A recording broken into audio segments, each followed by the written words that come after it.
السلام علیکم ستړي مسئ دوستانو په دا ویډیو کې به موږ دا زده کوو چې هغه مشهوره سبزي چې هغه روزمره استعمالیږي هغه ته په انګریزي کې څه وایي نو راځئ چې دا زده کړو اوس ګوره دې ته په انګریزي کې وایي یعنی کوم د انګلیسي نوم چې دی هغه دی potato P-O-T-A-T-O potato او د دې پښتو غږ دا رنګ راکلی سي potato او د پښتو نوم یې دی کچالو یا پټاټا اوس ګوره دې ته په انګلیسي کې وایي ټمیټو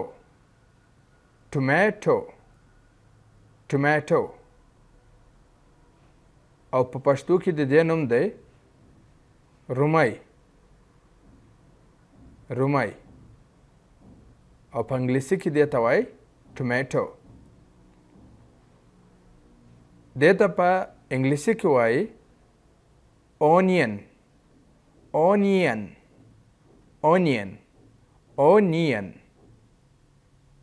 اوس دې ته وګورئ اونین و پیاز ته وایي دې ته په انګلیسي کې کیرټ وایي اوس دې ته وګورئ کیرټ او په پښتو کې دې ته گاجر یا زردکه ورته وایي دې ته په انګلیسي کې لیټس وایي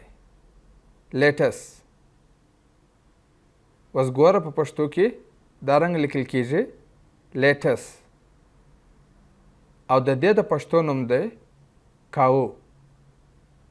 کاو ته په انګلیسي کې لیټس وایي اوس ګوره دې ته په انګلیسي کې بروکولي ورته وایي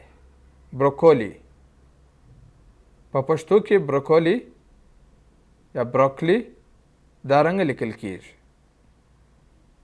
او د دې پښتو نوم دی ګوبی اوس ګوره دې ته په انګلیسي کې سپینچ وایي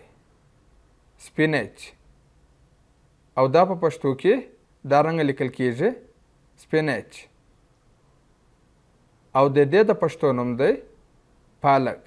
نو دوستانو دا د سبزیجاتو هغه مشهوره نومونه وه